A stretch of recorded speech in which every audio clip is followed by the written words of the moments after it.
Kara, Lily, thank you so much for being here today. Yeah, thank you for having us. So, I'd like to start every interview by asking guests, as a kid, what did you want to be when you grew up? And Kara, maybe we can start with you and then maybe we can go to Lily. Yeah, that sounds great. I grew up in Connecticut and I wanted to be a dentist because my father was a pediatric dentist. He just really inspired me. I think his work as a kid, I don't think I put it all together this much, but now thinking back, I think I just pretty much wanted to do what my dad did and his leadership and the Mm. way that he was a role model to me, which played out in that I also went to college at Hamilton College where my dad went. Oh. And part of the pediatric dentistry was I got to tag along with my dad to schools growing up when he would do preventative care and talk to students and be Mm. really playful about what dentistry looks like. Part of it was getting to actually visit his practice and just feel so welcomed by his staff. He was really fortunate where the majority, if not all of his staff, opened his practice with him and retired with him from Oh, his well. practice. So yeah, they were truly like a family. My dad would host great socials and team events like pizza parties at our house. So I think there was a Mm. power of not just what does dentistry look like in the work, but the idea of the culture. And again, just knowing that was spearheaded by someone who in my life was an incredible role model. Mm. The Mm. time that I gave up on that dream was junior year of college. Actually, remember it well. I studied abroad in Madrid, and it was my first time going to Europe, and just seeing a whole new part of the world gave me an incredible perspective on what life could look like, what careers look like, everything. I mean, I was just like, Mm. wow, my head is spinning coming back. And then I also was taking Orgo that summer to try to catch up on courses, get ahead, and did not enjoy that, did not enjoy Mm. being in the classroom and really textbook Yeah, heavy, lab heavy. So my head was sure. spinning through a couple experiences and it was a big moment for me. Honestly, I was in the dining hall with my friend Sarah and I said, Sarah, I don't think I want to be a dentist. And it was Mm. like kind of making me realize I love exploring cultures, cultivating culture. I love a sense of being on a team, teamwork. Mm. So I ended up applying to work for Teach for America and took my career in that direction. Mm. What about you, Lily? Yeah, so I think I always wanted to be an entrepreneur. I just didn't put a name to it when I was really young. Mm. But I was always just really finding myself always looking for something to do. I would ask my mom for all the chores. My mom's list of chores was never long enough for me. Always tackling it, loved making money. I thought that was like the most fun. I remember in fourth grade, I built a little like magazine booklet for our class. In middle school, I was designing little bracelets that I was selling. In high Mm. school, I was editor-in-chief of my high school newspaper, and I like spent my entire summer redesigning it. And every class I took, I literally was just on my computer doing the newspaper. So I was just always finding projects I just like totally wanted to envelop myself in and grow and build. And yeah, again, I just never had a name for it. Like when I was little, I probably would not have said that I wanted to be an entrepreneur, but I was Mm. doing everything that an entrepreneur would have done.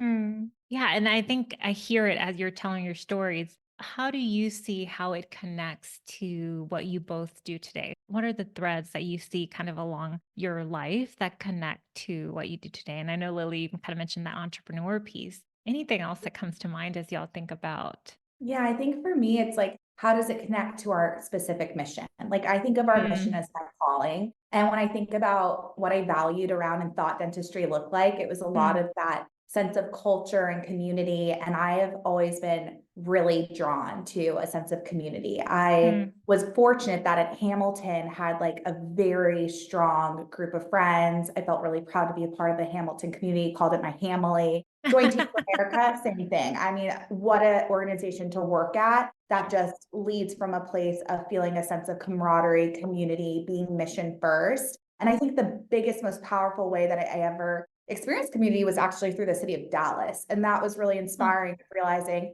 wait a second, there's something really special about Dallas. People have like want to feel a sense of belonging in Dallas or already do. And if you do, you're really loyal there. And there was magic in that. I don't it's not a story of like, oh, I felt excluded or included, but I think it Mm. was more just like through being and participating in a series of different communities, realizing just the power to that and that there was really no company. I used to say it when we first started, that was like your essentially your student center in the real world, like what your college campus was of like, let's Mm. get you Mm. involved outside of your classes. Well, in the real world, like who was the voice or who was the company that was servicing, let's get you involved beyond your job or Mm. what that number one factor was that got you to this city. I think this sense of being drawn to community and valuing community is probably the trend for me. Hmm.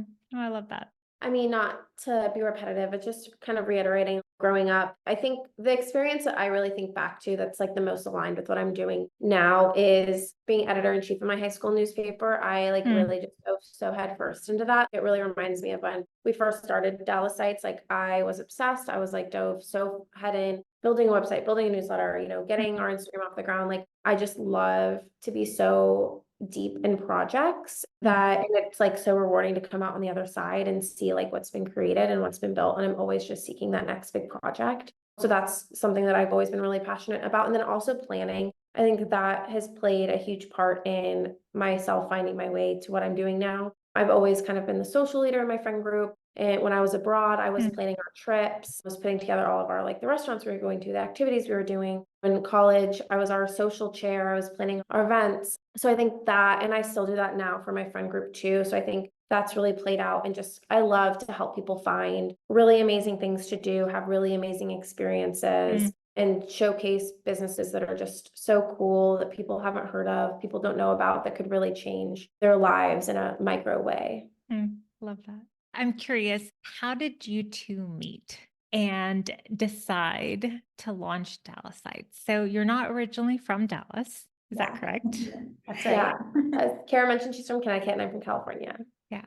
So how did it come about? How did you, because you both seem to have, like, the sense I'm getting is that you seem to have a different set of strengths and that seem to be like complementary to each other. And you've built something so amazing. So I'd love to hear, well, one, how it came about. And then did you dream of it becoming what it is today? I think you're onto something with things being complementary, and we'll both answer this one too, because I think our answers will be really complementary in there and the full answer through that. We met through a mutual friend when we first moved here. We moved in summer of 2014 after graduating college, and college was our point of connection. We went to similar colleges in the Northeast. So when we met at a mutual friend's birthday dinner, we sat next to each other like this and it's like, I just moved here. I just moved here. I'm trying to get to know the city better. Like I like doing things too. And then once we put the college background behind it, there was a really powerful sense of just understanding each other and the journey we were both in with being new to Dallas after going to those colleges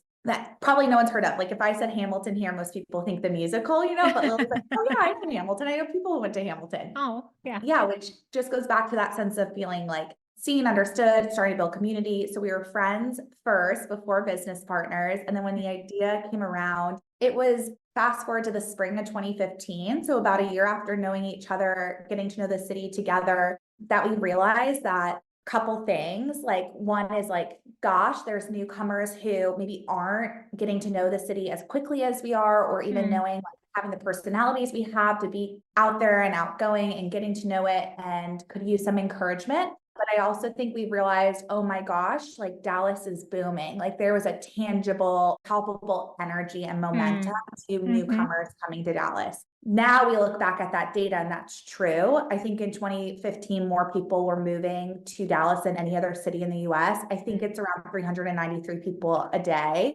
but that was like wowing. And so in that sense, I would say the idea started out with, let's just start this Instagram Dallasites 101, your 101 to life in the city, to becoming a Dallasite and see where that goes. But it also, within the first month, we took the top 40 handles for what Forbes said were the top 40 cities people were moving to at that time. Because I think my mind went boom around that, kind of what we were talking about earlier. Like there's no real company or filling this need to transition people well, have that intentional placemaking, include them in a culture that's new to them, the city that's new to them. So it's like yes and no. Like if you would ask me if Lily and I were like, oh, do you realize you're business partners? Do you understand how to set up a business? Do you know what operating this will look like? No, not at all.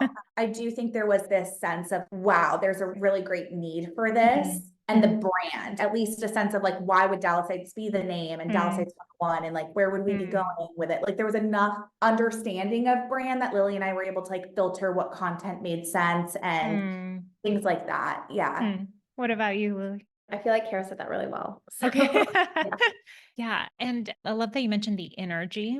And then I keep thinking back to that comment you made, Kara, of the student center and like providing people with kind of a place that you can go to to look up where to go to dinner, or where to go have a fun experience. I love the thought of that. And your site, I think the way I see it and the way I experienced it before I ever knew both of you was that it was just this place that, oh, I need to figure out like a new restaurant to go to, a new place to something new to do. I'd go to it. You were so smart and naming it Dallas Sites 101. I would just go to the Instagram and look it up and type in Dallas and it would come up and I'm like, okay, where did they say we needed to go to for dinner? That's great So to hear. Yeah. It yeah, really, it's amazing. like early on, I mean, saw on Instagram our growth rapidly, but I think we were just so hell-bent, excuse my language, on just being like, we need a resource like this to exist. And it was like, build it and they will come. You know what I mean? Like, we're just so focused on getting the content out there. It's really great that it actually did resonate and people actually were using it as a resource.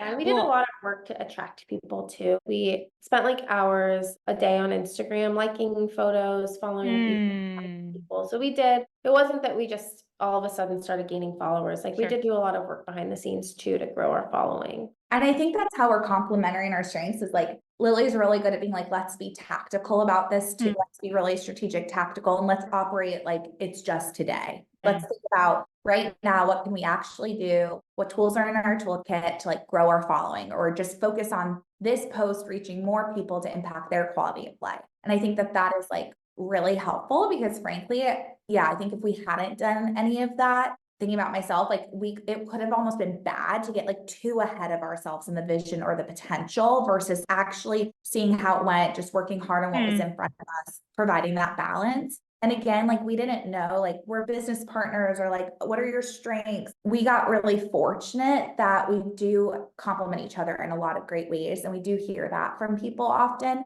That is something I'm so lucky for because we've been able to continue to co-lead and co-own in a way that makes sense. Yeah. And I can sense that even just in the interview today. And Lily, I'm curious because you mentioned kind of you liked growing up the thought of making money or making money as you were, right? How did you both turn this Instagram account into what it is today, into a business that is making, that is bringing in revenue? Like, how did you go from, okay, this is fun. This is going to be something we provide for people to know where to go, to have these experiences, to transitioning to making it a business? Yeah, I think so. I studied economics, so I love just the concept of supply and demand. And I think just early on, when we started getting inquiries from places like, hey, we'd love for you to come out, feature us, we'd love to work together. I just immediately saw, well, if the demand is there for us to feature places, then they should be supplying us with fees. We don't only need free meals, like we also would like to be compensated for the time that we're putting into this. So just from early on, we just started demanding to be paid, putting proposals together. And so I think that just kind of set the precedent that we could monetize it. I remember very early on, so one of my friends, he said something like, my other friend is a blogger. I think it was like some brunch blog. And she was like, everywhere they go, they just say like, hey, we have this blog, give us free food. You can totally do that. That's going to be so cool. And I remember thinking, well, that's not really why I'm in this. I'm not in this, for free brunch. That's a nice perk, but if I'm going to be putting all this time into it, it's a business. Like I want to be properly compensated and rewarded for the work that we're putting in and the work that we're doing to help businesses, help people. So, Yeah. And it sounds like you were unapologetic about that, is what I'm kind of getting a yeah, sense I of. mean, again, supply and demand, the And basic principles of economics. We also and didn't go full time with Dallas Sites until 4 years in. Yeah. When we were able ah, to compensate ourselves more than our full-time job salary. And so I think the ability to be unapologetic, to be incredibly intentional to brand was great for us. We could have literally afford to do that. I love that you highlight that, Kara, because a lot of entrepreneurs that I've had on the podcast have mentioned and talked about how they built something, but they kept their day jobs while they were doing it until they kind of tested it out. I'm curious, what are your thoughts on that? Yeah, I think it's really important. I mean, we didn't leave our jobs till, as Kara said, 4 years in. We were making a double salary at that point. So it made financial sense to leave our jobs at that point, since we could support ourselves at the same or greater level than we had been. But we still were being unapologetically demanding about being paid. But at the same time, it allowed us to save up that cash as a business to really grow our business without a lot of costs, spend the time on it, be thoughtful about it. Because, if we had left our jobs even 2 years earlier, that would have been a lot more of a rush of like, we've got to get this done. We have to figure this out. we have to get ourselves paid and start making money, versus it was just such a slow build in a really beautiful way. And so I think that anyone that can do that for themselves, who can have a side hustle until they can't anymore, is definitely the better way to go. And to be like real, it was incredibly time intensive. It's like time or money, right? So like we were like, we're gonna just allow our cash account and our bank account through the business to grow. We're gonna like keep this self-funded. We're gonna get to a point where we can issue ourselves salaries and go full time. My life was Teach for America and Dallas Heights. It wasn't like, oh, because I didn't have a demanding day job, I was able, and I worked in a hybrid work environment. No, I was in the office every day, usually 8:30 a.m. to, I would say at least 6 p.m., but I was doing events. So often had evening events, weekend events. Weekend events could be 6 a.m. to 6 p.m., teacher training days. It was an incredibly demanding job on top of a really demanding side hustle. What worked for me was it didn't feel demanding because I was demanding it of myself. Like I loved my team and work at Teach for America, and I loved my work through Dallas Heights. So it was like, what else would I do with my time? Like we all have 24 hours, and I was like pretty okay putting the majority of those hours, except when I need to like eat or sleep, towards TFA or Dallas Heights. I don't know if I could like do that today. I have a husband now and house, like other things I'm responsible for. So just kind of wanted to add that in. We pushed ourselves through giving more time to enable that reality. Sure. There was a lot of hard work that not just because you had a day job could you just cruise through. Yeah. Yeah. No, and I love that you also mentioned, and I want to, Hilary, too, maybe you can talk about this too, is you said you loved both the TFA, Teach for America, and Dallas Heights. You loved it. And that was what it kind of kept you energized probably through those long hours and through that hard work. The reason I started this podcast was because I wanted to motivate my audience to find their own work that they loved, whether if they don't have it or if they didn't realize they didn't have it by listening to conversations like this, or if they do have it, keep going. Maybe they're building their own Dallas site. So I love that you highlighted that you had this love for both.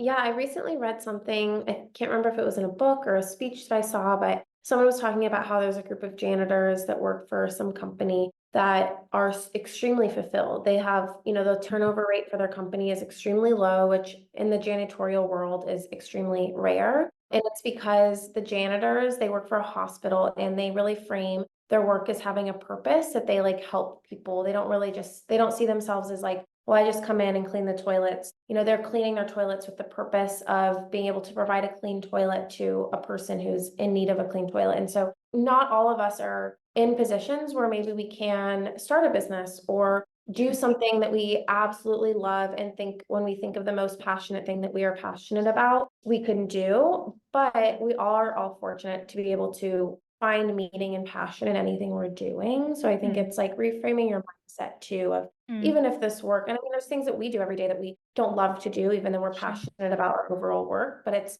reframing our mindset that we're doing this for the greater good of our overall passion, our overall purpose. That's Jay Shetty, That was Jay janitorial. Shetty. Yeah, I that love was Jay Shetty. yeah.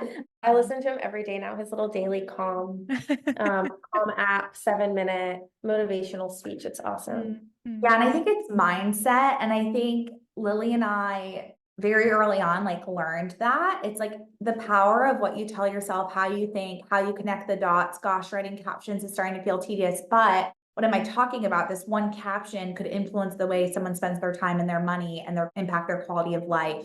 How our days add up is like how we live our life. Like that's powerful. This caption has influence. So I think we really rally ourselves against mindset, against mission, against purpose. And when you were like, oh, things you love, I was like, when you were sharing that with me, Lupe, I was like, oh yeah, what I really mean is by that is purpose. And my friend the other day was talking to me. We know some entrepreneurs who are just like burned out and like, frankly, their business might not be profitable. And they might have, she was calling it something I hadn't heard of, like the financial fallacy, where like you're in so deep, like time, actual money, and how it was almost a fear of like, oh my gosh, we're not in that position, but like how maybe that could sneak up on someone, and like how do you really navigate if you're in that moment? And we got back to purpose, and we were like, I think it's important, even when things are going really great, to be asking yourself, what is my purpose and how am I channeling it through building this company But if for any reason it couldn't be channeled in this direction, what other directions could I channel it? Like for us, it'd be like a Dallas Regional Chamber maybe, or Google if they have like a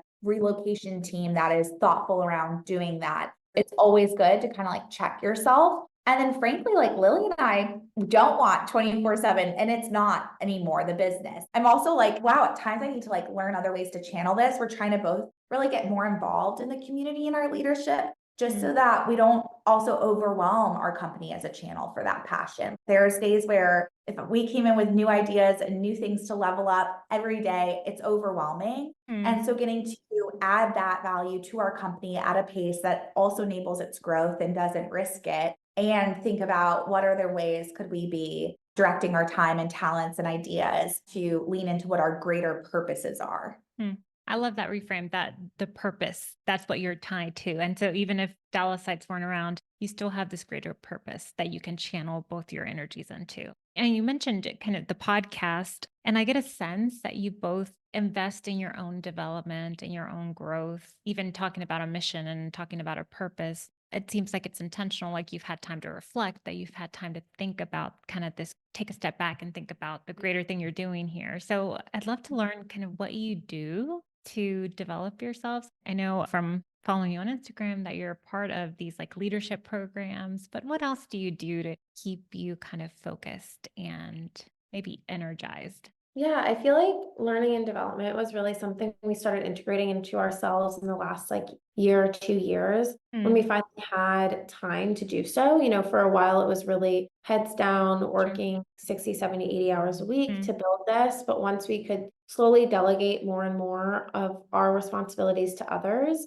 we have just had been able to like therefore grow ourselves in a really beautiful way that we've never been able to before. Honestly, we were really fortunate to be in a position to be able to do that. But we've joined some entrepreneurs groups. We're an entrepreneurs organization. We, you know, that has like a great forum program where we get to meet with fellow entrepreneurs every month. Also has great speakers, great learnings. We've both tried to identify what our core values of our own are and how that applies to like the work we do and the learnings we do out in the community. So Kara's really passionate about public-private partnerships and like the Dallas Public Library and spaces like Clyde Warren Park. I'm really passionate about food. I love like what Bonton Farms is doing. I also am passionate about like women's issues, which I'm involved in Genesis. So getting involved like that. And then the third thing is, you know, for myself personally, I can't speak for Kara here, but I've never been one to read. And I'm literally in the last 6 months, I've just made it a priority to finally start reading. And also meditating. So like every morning now I try to read a chapter of a book and meditate and really just focus on always spending my free time, not just on TikTok and Instagram, but also learning, listening to podcasts. Yeah, I think Lily really hit on a lot there. Just make it a priority. If you're looking to develop yourself, like I am more active on LinkedIn now. And it was like, I just have to make this a priority. I have to allow myself to take that pause, reflect on something recent that I can connect dots to its value and be proud to share with my network on LinkedIn in a professional setting. I think it also is around allowing yourself, like making the priority for contemplation. I mean, meditation and book. It's really about ask yourself, if I love community, why do I love community? And just sit in that and then think about, okay, well, what is community? What is it? Where else is creating community that's meaningful? What if something in the community that I belong to didn't exist? What's that thing that I would feel sad if it didn't exist? I would be really sad if there weren't public libraries. So I think it's contemplation, meditation is like just really valuable. I think another piece is like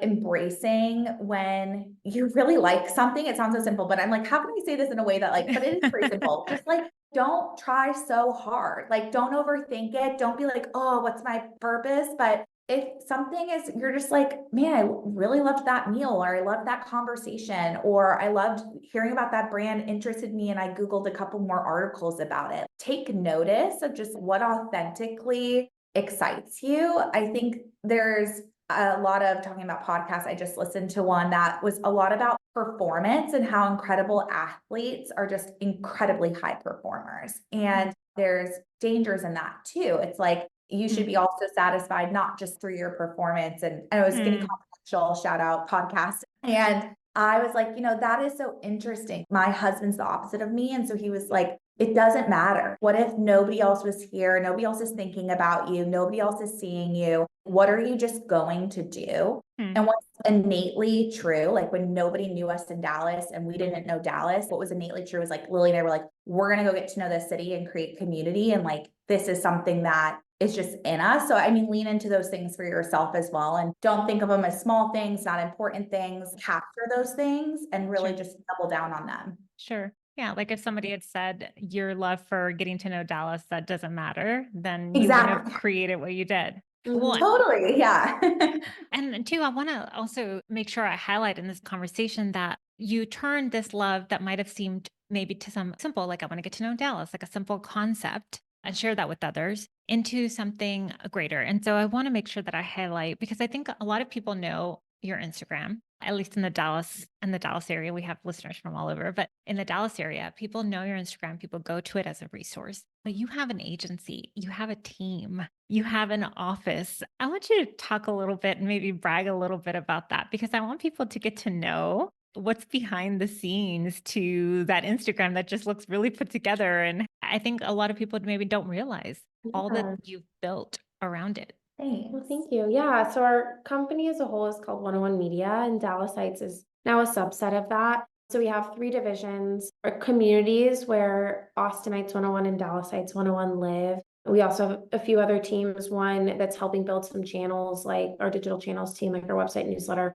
We also then have someone helping build emerging markets. So looking at where we could potentially go to new markets, but also where Texans like to travel, whether in or out of state. We also have our events team. We do events around the city, about 100 events a year. We also have passports, which are little physical passport books to exploring the city in specific ways. And then, yeah, we do have our agency, which was kind of in 2019, a lot of our clients ad side started saying like, hey, I don't know how to do Instagram. You clearly do it well. Can you just start running our accounts? So we had like 2 or 3 accounts. We were like, sure, why not? We hadn't really defined what our brand and mission and vision was to be able to say like, no, this isn't aligned. And then in 2020, that really started growing as the pandemic happened. People dumped their agencies and we came in having lost our events business for a period of time with really low rates and kind of swooped up a lot of these accounts and then hired Natalie, who I know you've met, to run our agency. And she really took it from like a 3-person social media management focused team to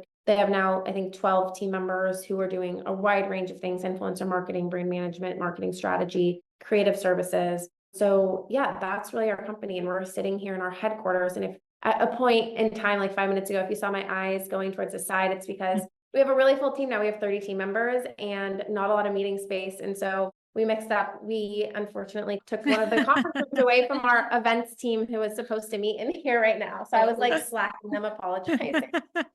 Yeah.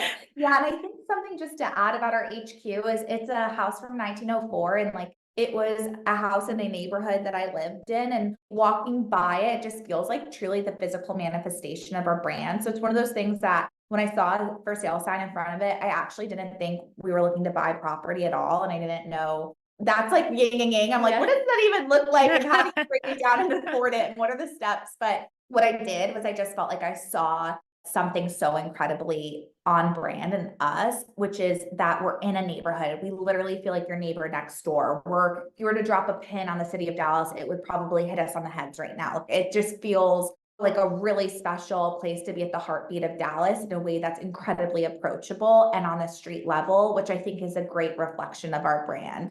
And the team of being 30 people, we're all women, one guy. And that's really just through hiring and always hiring the best candidates for those roles. But we love our team and its culture. We have an incredible culture that's rooted in 5 core values. Those values aren't based in, hey, what's our mission and what should we value? But it's more about how did Lily and I in the first several years of building our business actually express and align on certain values, express through our actions, not even like calling it a specific value or words. And that's really special. I will say there's something that decided this is do the work that where the need is and content experiences, et cetera. And another whole side of it is like, well, how do you approach that? And kind of what team do we want behind it? And how do we want to treat each other? And what do we want to drive us? So our core values have been special and something I really encourage like any business owner when starting to hire to really think about. I think it's been really powerful in propelling our success.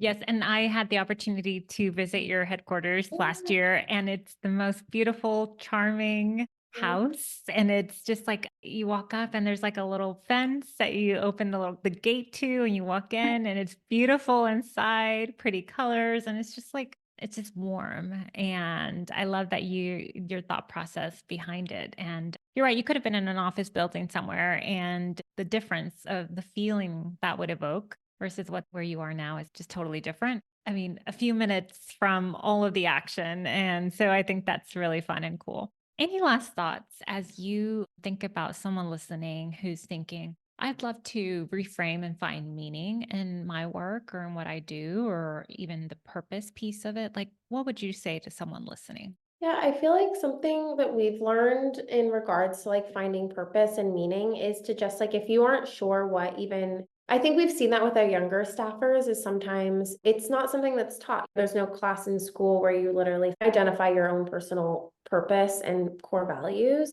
Is to really just like sit down and just start with a list of these are the things that I literally love to do. And, Hmm. spend time literally building that list. And then from that list, really thinking through, am I doing those things in my professional life right now? If I'm not, how do I incorporate them? Is it Hmm. finding a new job? Is it starting a side hustle? Is it just getting out into the community and getting involved in different things? So I think that's to me, yeah, with our younger staffers, especially, like sometimes they just don't know. And I don't think, I for myself didn't know too when I was Yeah. younger. Like I knew that I loved to do things, but I didn't identify them as like, these are I love building companies and I love travel planning and I love X, Y, and Z. Yeah. You had to explore. Yeah. One exercise I did that honestly was a very exciting one for me, but I did it in a peer group that it was very also difficult for others is not writing your obituary. Hmm. I think it just makes you center on what do I want my legacy to be? And literally when I die, what truly is Hmm. my impact I want to make? I think it's centering. Another exercise I did was write my 3-year vision with my husband in past tense. It's something Hmm. that I adapted from Entrepreneurial Operating System, EOS, which Lily and I do. And my husband and I, like, what are our core values? And like, what do we want past tense to be true about ourselves? And then based on that, then what are some goals we should set? Right? Do Hmm. we really need to travel 20 times? Or when we think about where we want to be or what we have experienced in 3 years, can we find a lot of peace with 2 big trips a year? And like, I Hmm. need that peace. Centering and grounding is so important for me. If I don't have intention, it can just be like chaos, I think, and I never know when's enough and when to be like really satisfied. So I Hmm. think that has been a really powerful example. And that those would be 2 things that I would encourage someone to do when thinking about, yeah, how do you find what your purpose is, what you love, if you want to Hmm. pivot, what direction you go in. Oh, third one, there's one more. I love talking about purpose and like things I feel like will hit me. If I'm like Hmm. realizing or observing something, experiencing, I'll be like, whoa, I want to lean into this. I have strong gut feelings at times. Hmm. And if you have a friend who is like that, talk to them. If you're like, hey, I'm trying to figure this out for myself, Hmm. because they might be able to help you shift with your mindset. They might be able to help like connect dots that maybe you're not connecting or seeing. And that is so valuable. Jilly Allison, the president of DMAG, recently talked to our team and she recognized our work in a really meaningful and special Hmm. way. To hear like an external person validate and Hmm. also bring their perspective to what they recognize was truly so moving and just one of those moments for myself where it like further deepened and sort of identified what my own purpose and our company's purpose are. So find those other people who you can thought partner with on it. Hmm. Yeah, and Jilly was a past guest of the podcast as well. I love her. And I think it's interesting you mentioned that because earlier when you were talking about Dallas Lights, I was thinking I can see you and your brand growing into and having the same kind of like D Magazine is iconic in Dallas and it just represents Dallas. And I see both of you in that same way, headed that way, being one of those companies. So I am so excited for y'all and I'm so proud of what you're doing for Dallas. And as a native Dallas, it's like so exciting. Well, thank Thank you. you. Likewise. Yeah. Thank you for having us on this podcast. Yeah, thank you for being Really here. appreciate it. Yeah, and thanks Yeah. for working with our team to support our work Yeah. too. It means a Oh, it lot. was such a pleasure. So thank you.